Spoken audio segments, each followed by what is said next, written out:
I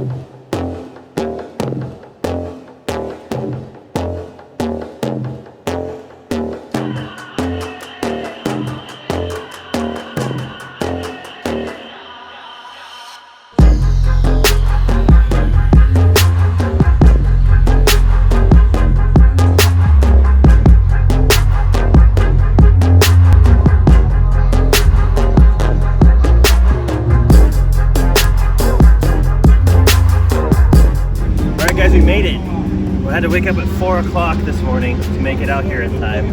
I was a little bit late, thanks to the guys for waiting for me, but we caught up. Let's look at the car. So again, we showed you guys the Motorsport Hardware stud kit that we put on. That's one of the basic things you could do, quick and easy, 150 bucks.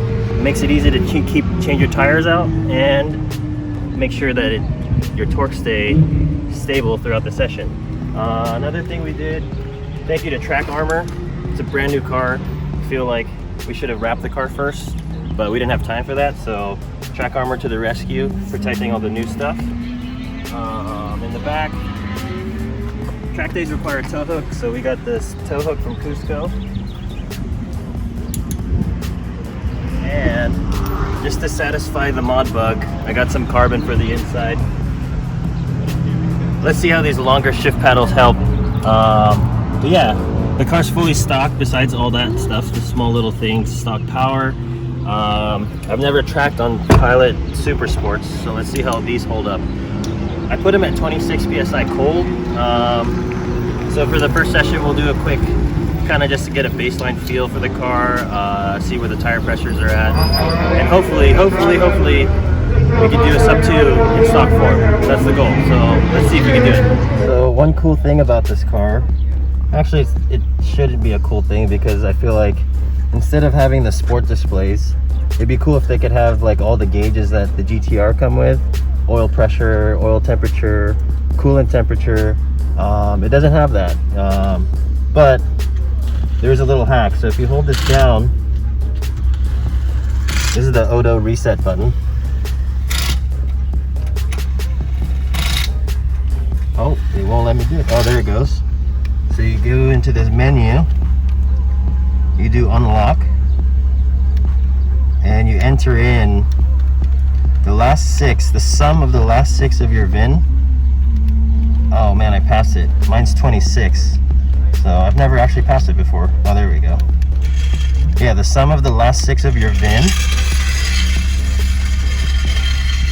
Hold it down again, and it unlocks a menu, and then you can choose temperature, and there's all your oil temp, coolant temp.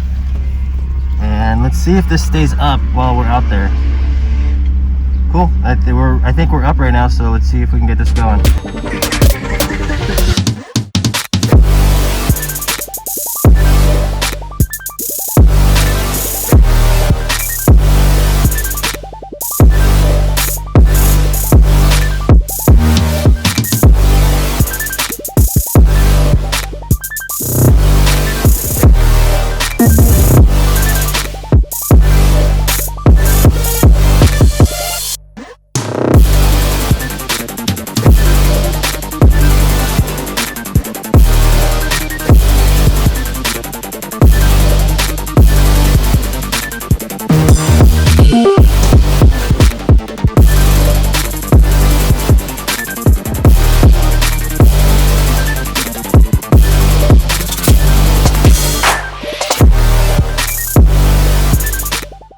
We just got back from our first session.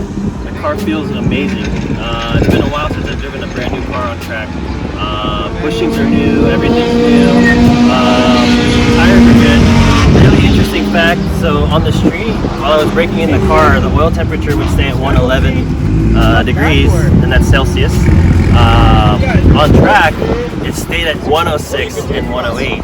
So it's really odd coming from older cars, pushing them to the limit, having to worry about oil temperature and coolant temperature, and then this car, it actually got cooler on track, so I was really happy about that.